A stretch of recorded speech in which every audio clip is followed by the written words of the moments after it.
view. Let's wait for this to pop in. We should have a few people coming in. All. There we go. And there we go. Welcome to Evidence. Run a couple minutes late just because of meetings and such. But here we are. So we were in the territory we were talking about years. Remember where we left off. Well, I got witnesses, children as witnesses. Does that make sense? Yes, it does. Admit all. Weeks since we've been in this class. It has been. So how did the 1 o'clock thing go? Yeah, it was pretty cool. I had got some skulls at Walmart. I'm not talking. I like scones though. So the thing went pretty well, did it? Yeah, it's just, typical.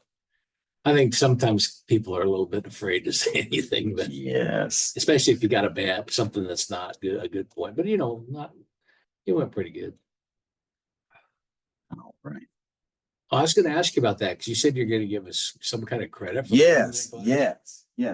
And so that's one of those things that typically I don't tell people this in advance, but what I'll do is I'll give credit to the entire class because it's one of those things that if you're going to offer extra credit, you have to keep it equal across people. And this is a class. All my classes have that Zoom component. And so there's people who'd be automatically excluded from it. So I can't make it. That's why I didn't have a sign-in sheet. Otherwise I'd have a sign-in sheet and all that kind of stuff. But yeah, I'll throw out some bonus points for that. Probably about 5. Yeah, that's cool. Yeah. People are like half the letter grade. You sent me 3 emails. Yeah. Well, I wanted to make sure everybody got that.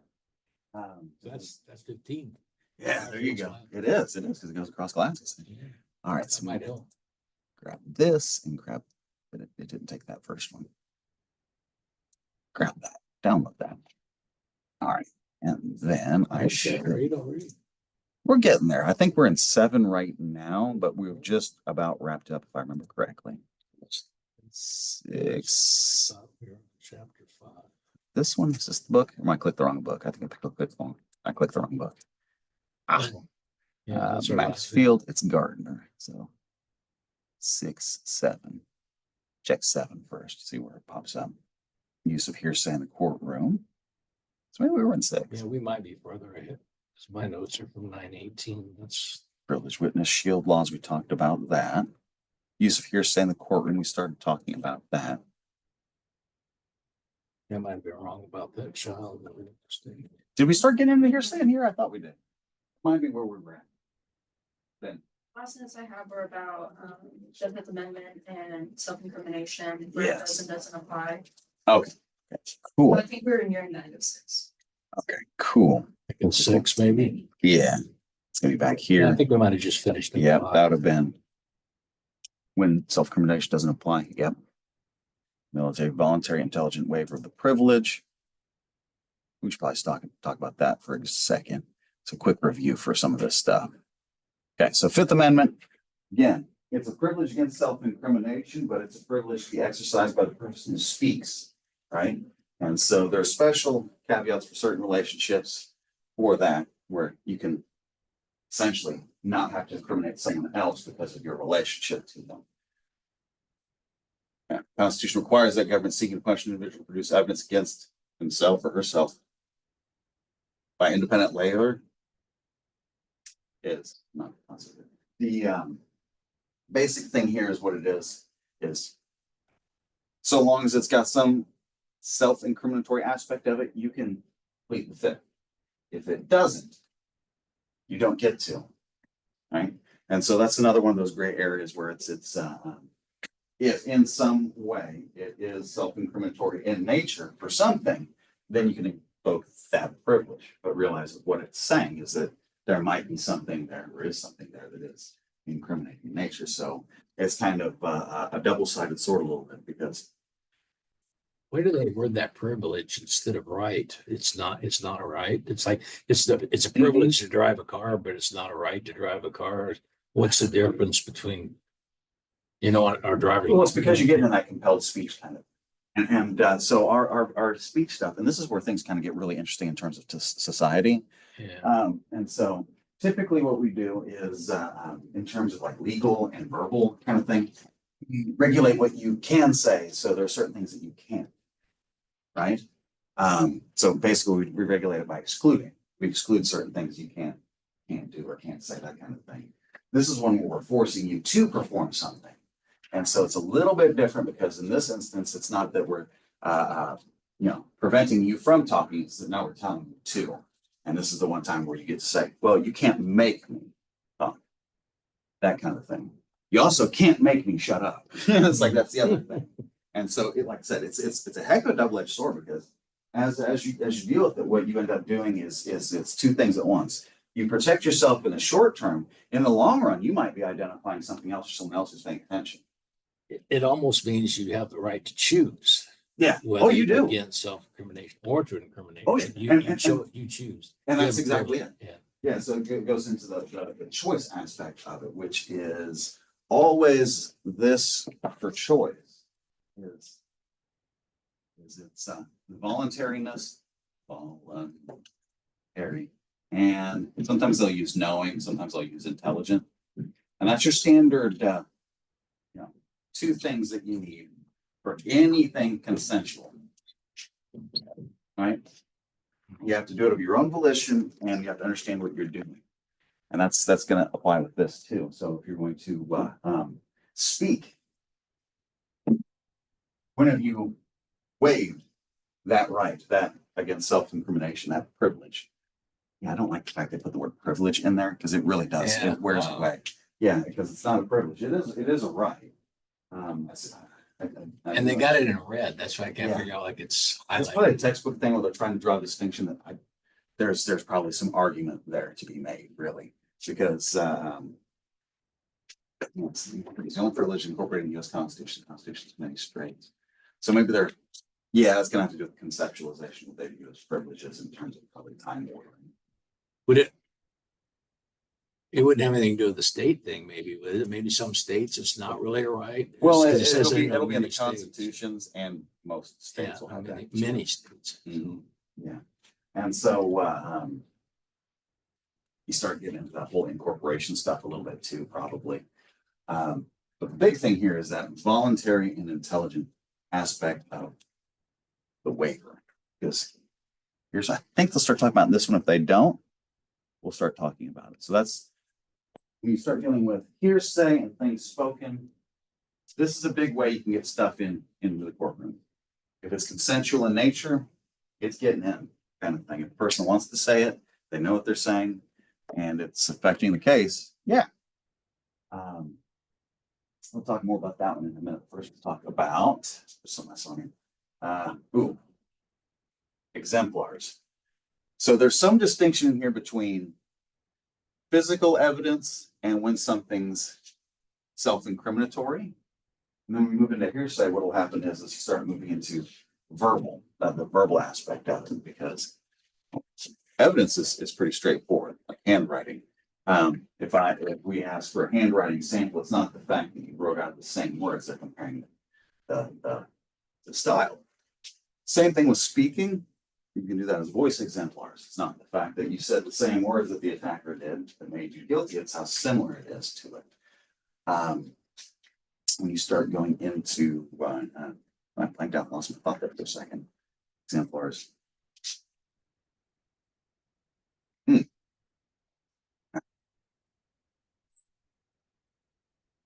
You have voice recording. What is that? A voice recording. Mm-hmm. Is it Well, testimony? is it on the- is it? I don't know. We can do all kinds of different things. So that's Depends another on the thing. law, I guess, Yeah. what the state says. And so we have a thing with physical evidence and then Oh, you're talking about, communication. yeah. Ooh, And so that's a nice little mix. it's kind of both. Yeah, it is. It's literally both. Like if you think like a phone call, a 911 call, that kind of a thing. It's communication. So technically it's what would you say? It's a declaration of some type, right? The textbook, if not in one of these chapters, maybe it's the hearsay one. It'll start talking about declarant, that kind of thing. That's the person who said it. You start doing hearsay, it's what someone said about what someone else declared, that kind of thing. And so, but if you're dealing, let's say, with that 911 call, how would we treat that? Not necessarily the most straightforward of things, because it's a recording, so it's evidence, it's tangible. But at the same time, the messages that are contained within, how can you use them? Well, there's a few exceptions that we have there, so we'll start getting into those. I mean, we've already talked about the biggest one right here is consent, right, for almost everything, to include Fifth Amendment issues and that kind of stuff. So what, wouldn't it, because if it's a 911 call, isn't that like just public domain or something? I don't know Yeah, what you you start call getting that. into that one in particular is the exigency kind of thing, where you start getting into the emergency situation. Yeah. Of it. So it can be used for both. And they talk But I about, mean, it's admissible. They can't keep it out of evidence, I wouldn't think. because- well, it has to do with how it's used, that kind of thing. Yeah. And so you've got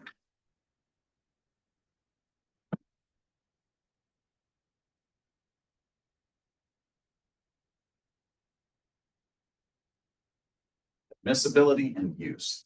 I'll talk about that for a quick second, because they're not always the same thing, right?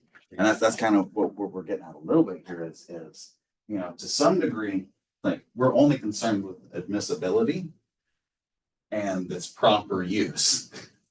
While at the same time, if we get something admitted that really helps out our case, and if it's not being used in the right way by someone of their own volition, it's up to them to do that. And sometimes they play with that gap right there, right? That would be like the phone call that was in violation to state laws, kind of things. Like, is that something that they can allow in and use it for some purpose? What's in that phone call? And what does it say? What does it do? And how's it going to affect the jury? Are all going to be matters there. Typically what you start doing at here, see, it's still just giving you when it doesn't apply. So other examples, showing up, voices, identifications. Yeah, now put on So you different don't, bills. that doesn't apply to the Fifth Amendment. You have to show up for a Yes. lineup. You have to do this. You have to, Yeah. like, if you get pulled over for drunk driving, you got to take a Mhm. test, whatever. Yes, and the whole reason for that is because these types of things are not self-incriminatory in nature, not naturally self-incriminatory. If it's like the voice exemplar, I almost want to bring in a comedy thing I saw the other day related to it. There was a Batman comedy thing. Batman's doing a lineup. Say I'm Batman. That kind of a thing. As you're doing it, it's like, as you're saying that, there's nothing in those words itself that is identifying. There's something in how you did it that is identifying. And that's the kind of thing that you start pulling out there. Whether it's the voice exemplar, the disposition kind of thing, like you meet the description kind of thing, whether it's let's see. We already talked about the immunity thing. I know we talked about that. It's testimony compelled put on item close if the defendant. Yeah.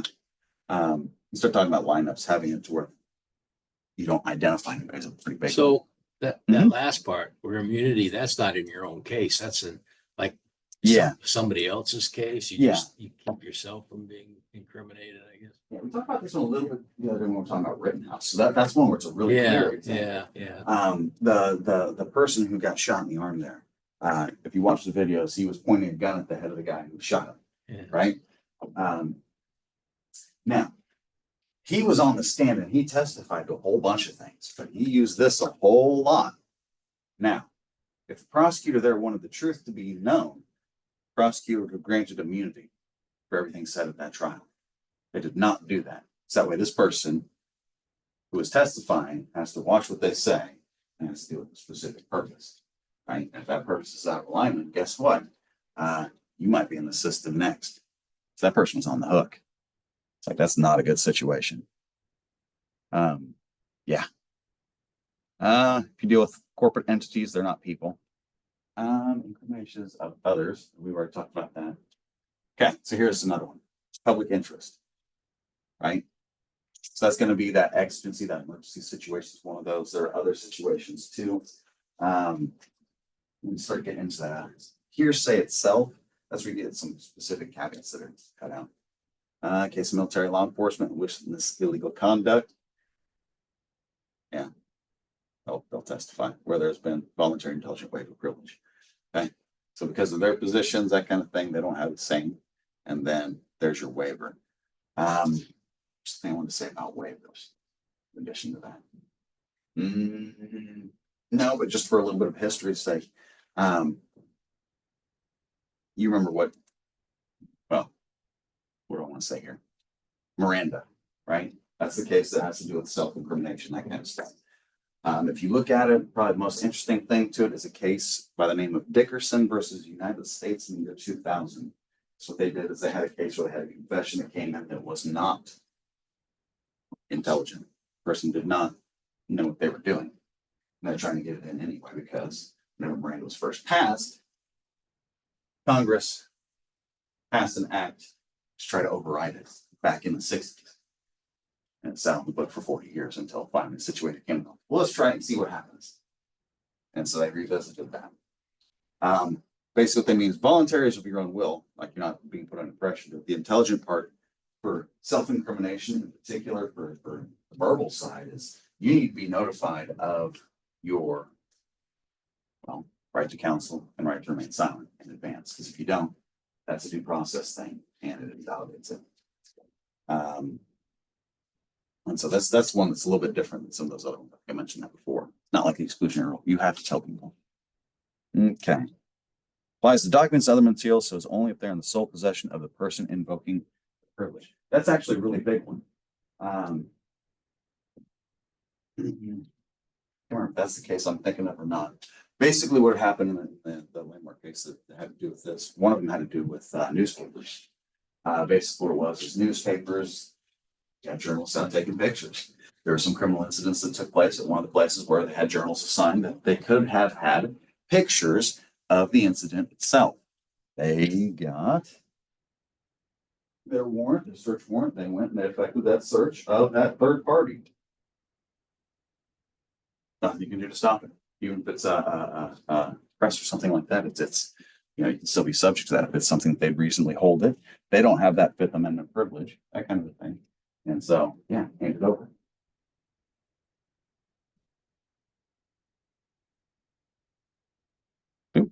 Court held U.S. Congressman could not invoke Fifth Amendment, preventing prosecution from obtaining documents belong to him. In possession of, that's another one, right? It's not just in your possession, it's in someone else's possession. So that incrimination factor is out. That kind of thing.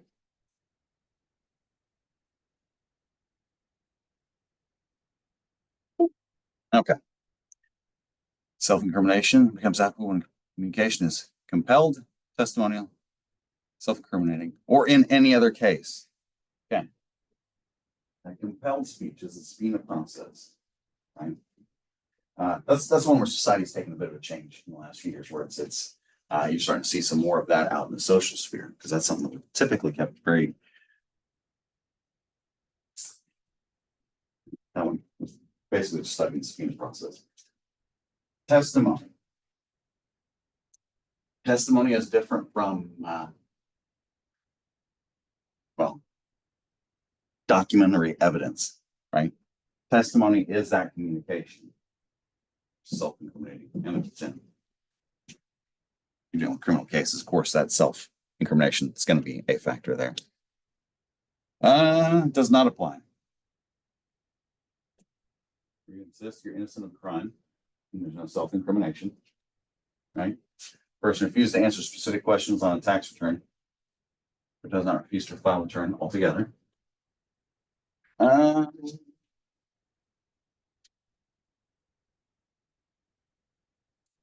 Probation officers. Questions are mandatory, not optional. So we should probably talk about that. So is that like you lose your rights when you're under the court system or what? I don't know, when you're convicted of a crime, Probation and parole. Mean. I mean, you're still in the system. You don't have your full rights. What that means for probation officer or probationers, and parolees. You have an officer there who has certain stipulations you've agreed to. I'm gonna put it that way. Those parameters of your probation and parole that they have to keep you in check with. Right? And there's gonna be a whole lot of those. Some of those are gonna be things related to questions and other things. The boundaries for that one go very, very far. So realize that, you know, to some degree they're free, but no, not really. Cases related to that, you can find, it's like, get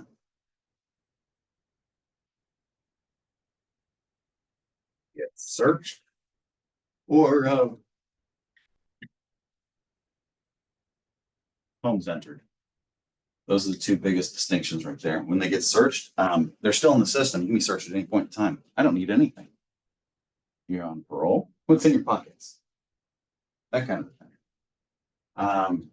The homes entered one's a little bit of a scarier one because that's the level that you need for that is pretty high in policing in general for that the situation. I believe the threshold was only reasonable suspicion, right? Because the person's already in the criminal justice system. That reasonable suspicion and gravity of what that person was doing. He was making explosives. Yeah, they're gonna go after him. Yeah, you're going. Was that home? What is that home? What? Homes entered. Where right there. So they can enter their home, but Yeah. doesn't that get kind of tricky when you have other people living in that house? It can. Basically what happened there is it'd be like common areas in that person's individualized area, not the other ones. But the main thing is that threshold. So like for the regular citizenry, you have to have a search warrant. That search warrant's gonna be confined in certain ways, right? Usually it's gonna be for a non-search warrant or even an arrest warrant if you're gonna go in. They'll tell you times, things to look for. If it's an arrest warrant, you have to wait for the person to come out. There's no reason to expect them to never come out. And so here they are just going straight in. We do that to a regular person, that's a big problem. Defendant remains silent under questioning. She's prohibited from introducing evidence of silence at trial. Yeah. We already talked about attorney-client privilege. Historically survived the death of the client. Talk about the crime fraud exception, marital privileges, and some of those special relationships, partner in crime. So what was that one about limits of are there any limits of client? Yes, yeah, basically with the major limit right there. Anytime that you have any of those special relationships, and if it's for the purpose of furthering that criminal act pursuit, that relationship is invalidated, right? Yeah, so it's like they're both involved in it, that kind of a thing. And so that's the limitation there. So if they're okay, so Mhm. they're partners in crime, they're basically that they Yeah. take that right away. Oh yeah. It's the same thing for your lawyer, the same thing for your doctor, or that kind of thing. So as long as if that's the real purpose of that relationship, and the reason why you have the exception doesn't apply. I like that bottom one. Mhm. Yeah, and that one highlights the thing I think I mentioned last time, is like that testimonial privilege is only for the one who speaks, not for the person they're speaking against. So if it's something like this, yeah, the angry wife is completely okay with talking. Like that's good. It reminds me of I forget how many years ago. It's only a couple of years ago. I think it was it the FBI or something like that. Valentine's Day was sending out things like, if you've got such and such problems, go ahead and send us some details, and we'll see what we can do. It's like, yeah, because that's a real thing. Let's see. Spouse can testify about beatings, violence against children, limitless exception, personal violence against the victim's spouse. Exception to violence is applied to persons outside the family of excuse. So that's one of those things that there's some limitations on what you can talk about there. Is that a federal law or state? State. Or both? That'd be state. State law. Mhm. Physicians, patients, we talked about already. Yeah, it's gotta be for treatment or diagnosis, not other things. We start getting into the psychotherapist stuff. Same thing, similar position, except in terms of patient and child sex abuse. That's the thing I was talking about last class, I think, where it's like, yeah, that's part of the, and we start dealing with affirmative defenses and that kind of stuff. It's like, this is the argument they're putting forward for some of those, right? That it's excusable because of this counseling thing. It's like, maybe yes, maybe no.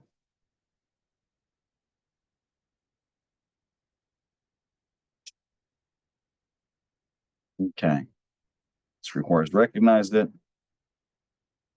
Yeah, has those communications, diagnosis and treatment. If it's some other conversation, not necessarily applicable. Dangerous patients.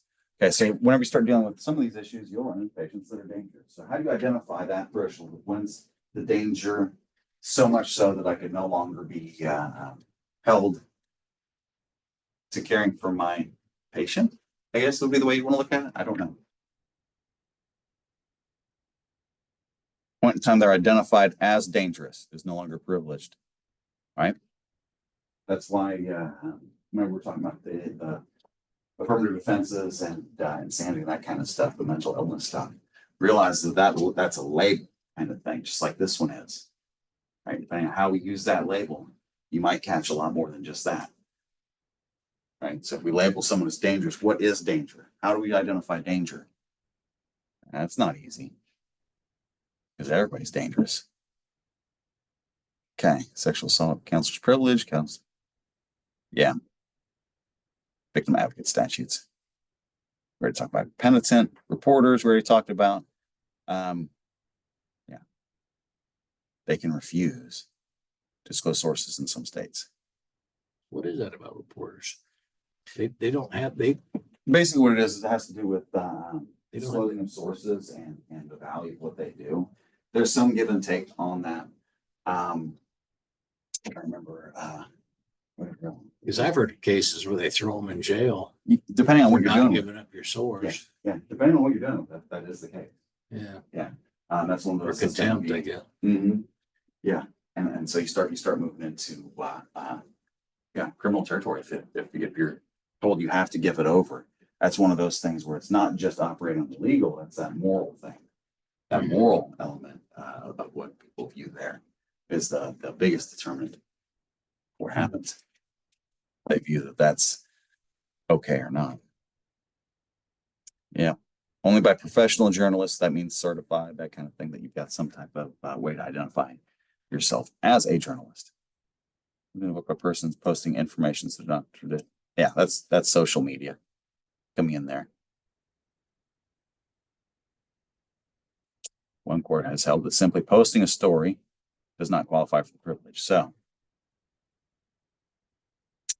some back and forth on that. Courts of Appeals does not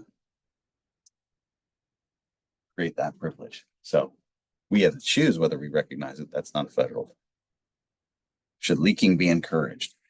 This is where they start talking about that, the value of it, the punishments associated with it. I think I quickly went to the slide, maybe the last class. Basically, what you need to realize is both these people are criminals. What they did, Edward Snowden, that's the Windstream. What was it? Windstream. What was it? Stellar Wind. That was the name of that operation kind of thing. Basically, what it was is mass tracking of all people in this country. You just got to identify that, hey, they're tracking everything for everyone. Argument there was that since everybody's individual rights were violated, no individual rights were actually violated. It's like equal. Yeah, since it was everyone all together Everybody at once. was- Yeah, it's okay. No, that's actually really, really bad. Yeah. So Manny went to prison, didn't he? Yeah. And that's one that's this one's really weird because he ended up going over to Russia, I guess, and that's where he is now. And who knows what he's doing. So it's like, okay, weird. This one, as that happened, it's a Chelsea meeting now, so there's a social side of it because they had transition in it, so you've got that element going.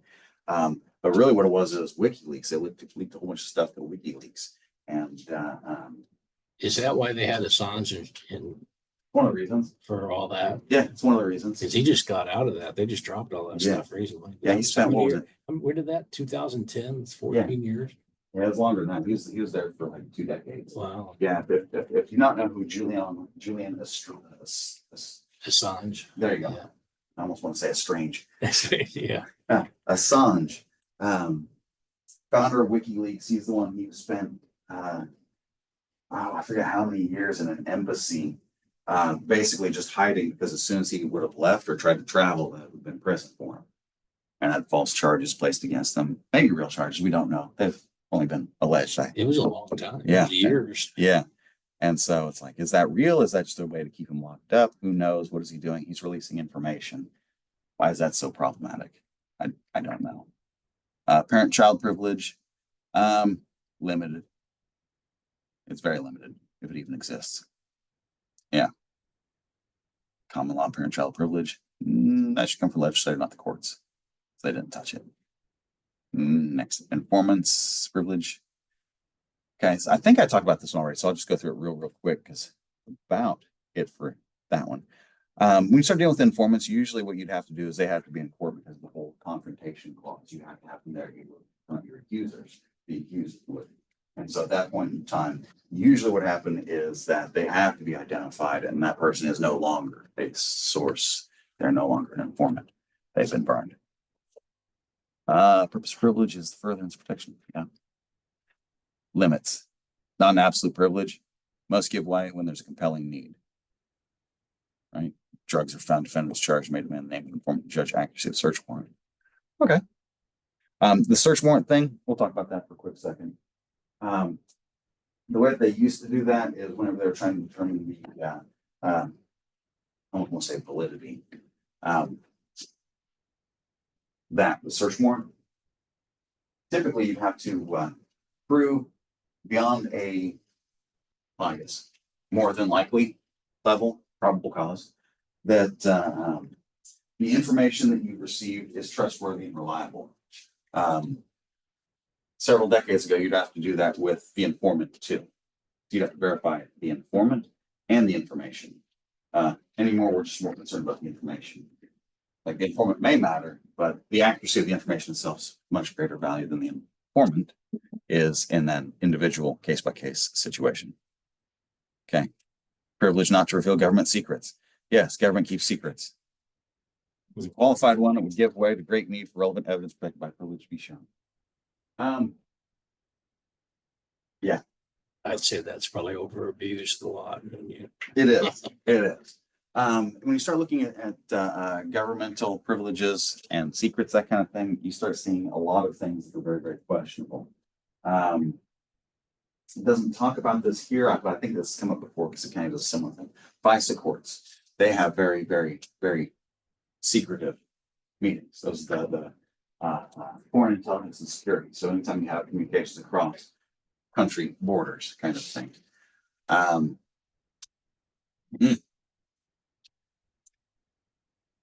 The number of issues that have happened there related to warrants, raids, and things like that that were not justified are serious.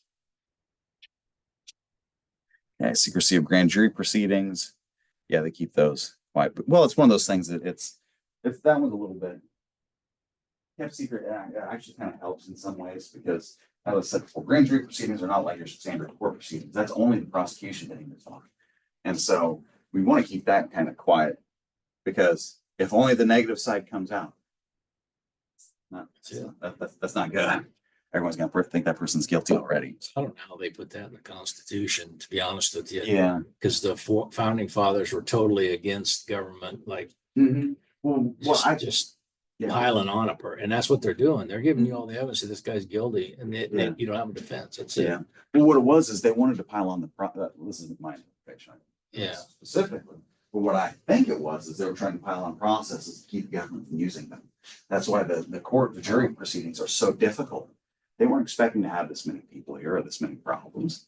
They're farmers. It's like they do this stuff on the side.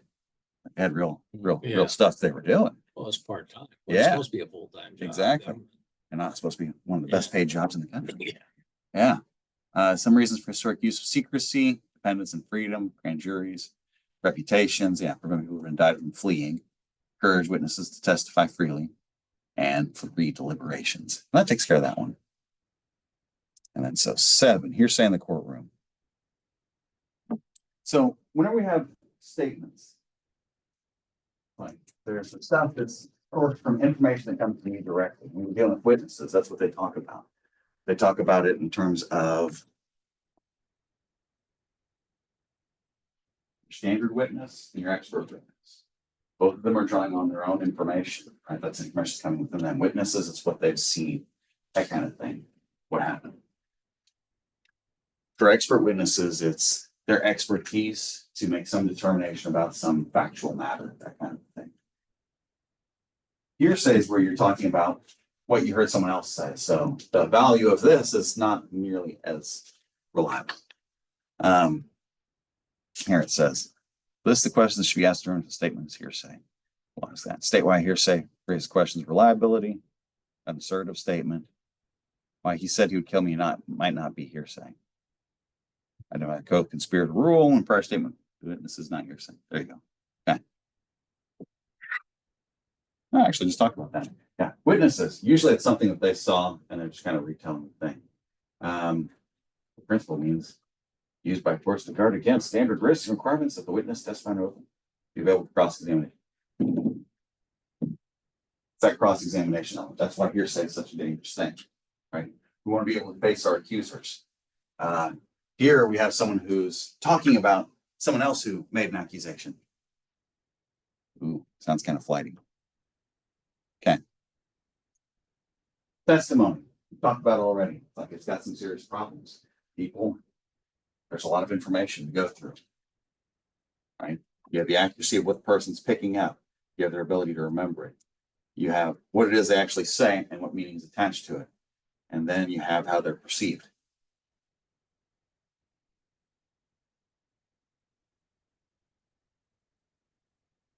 Witnesses in the hearsay rule.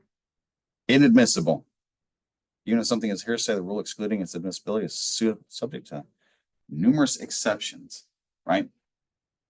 So what they say here is, as a rule, not acceptable.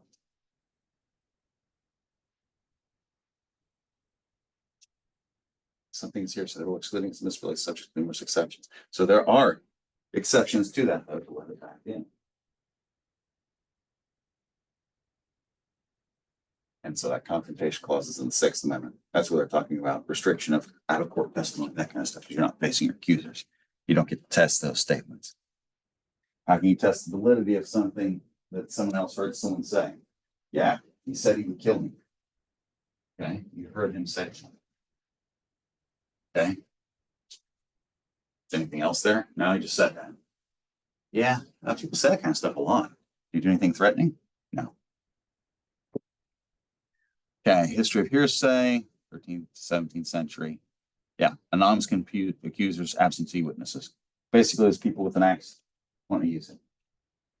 But that's still here. I mean, you still have people who do that. Evidence was frequently the confession of a single conspirator was not available for cross-examination by the accused.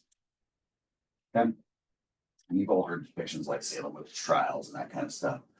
Same kinds of things all throughout history. It's very easy to work it if it allows it to be worked like this. Right? You have one person you can break, implicate someone else. There you go. It's not hard to do. Society can do that pretty easy. Practice particularly prevalent. Infamous Star Chamber trials used monarch to control political enemies. Yeah. We already talked about Walter Raleigh. We did talk about Walter Raleigh, yes. Okay. So Walter Raleigh it's a historical one. England. What was the name? It was Europe. Can't remember the specific country. It's England. Oh, it was, yeah. It's Yeah, it was England. Ah, there we go. I couldn't remember. Yeah. And so basically you have someone who's tied in with the aristocracy, has been very, very helpful. I forget all of the things he had done. Was an explorer, I think, of some renown. And then, tried for treason is convicted upon confession of single conspirator who did not come there. And so everyone knew what that was. That's not real. That's just a murder used in courts. English courts began developing hearsay rule by 1690. English courts were using hearsay rules to prevent abuses. Right? Yeah, it may be a lifetime, but it's just one time. Right? That's a pretty sizable fact. Means what happened to him was horrible. Okay, William Penn. The historic development of concept and impartial jury, along with the development of the hearsay rule. Wigmore. Ooh, Wigmore. He's the guy I was thinking of. I think he's the guy who's got that thing I want to show you guys where it shows the different legal concepts across cultures, across time. Got a nice chart where I think that's Wigmore. I couldn't remember that name, so maybe next time I'll have that and I'll show that to you guys. Impartial jury. Here, if you read, that's the Beccaria on Crimes and Punishment. He talks about the same thing there. So all that stuff's coming up in that same time period. That's the Enlightenment. Yeah, Wigmore's the hearsay rule, called the hearsay rule, the greatest contribution next to the jury trial. What? We don't want a bunch of people who just want to convict you because they don't like you. We still do that. We don't want that though. We still do that. We also don't want people to be brought into the system because they heard someone else say something else. Right? Because the thresholds for getting people in and getting them convicted historically are 0. We want to have some thresholds here. English settlers brought the concepts over here, Revolutionary War, and those things were made part of the legal system. Cool. Welcome. So I heard that you like farm animals. I do like farm animals. They're very useful. What do you mean by that? It's like you can use them for plowing, for tilling, to keep you warm on those cold winter nights. A dog See? are good for that. 3 dog night. It was hearsay for about half a second, right? And then it went to an admission of guilt. There you go. And so, A declaration against my own self-interest. yeah. It's got to be Hearsay. honest, right? It's got to be honest. Mhm. And so that is a little bit how some of this stuff works. But we are about out of time for today. Any questions? Hey, what is about them farm animals? Farm Yeah, animals. they're very useful. The Sixth Amendment's Confrontation Clause was made part of the American Bill of Rights in 1791.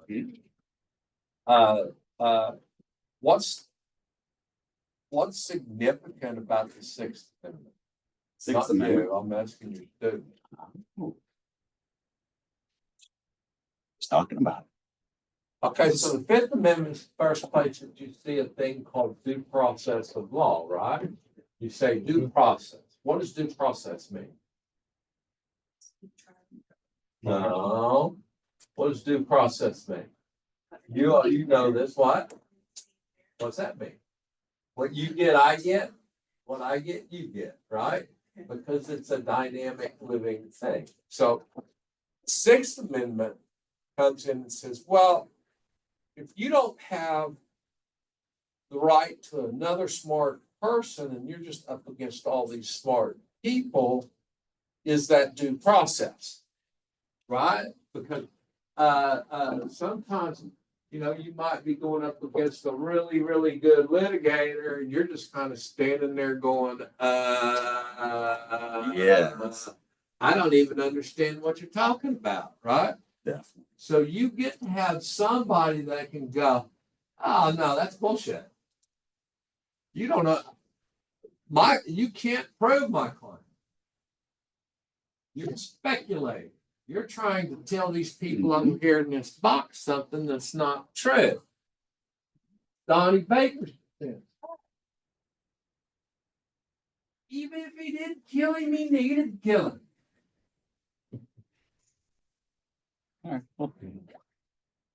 We'll call it a day. Right? That's true. That's true. See, The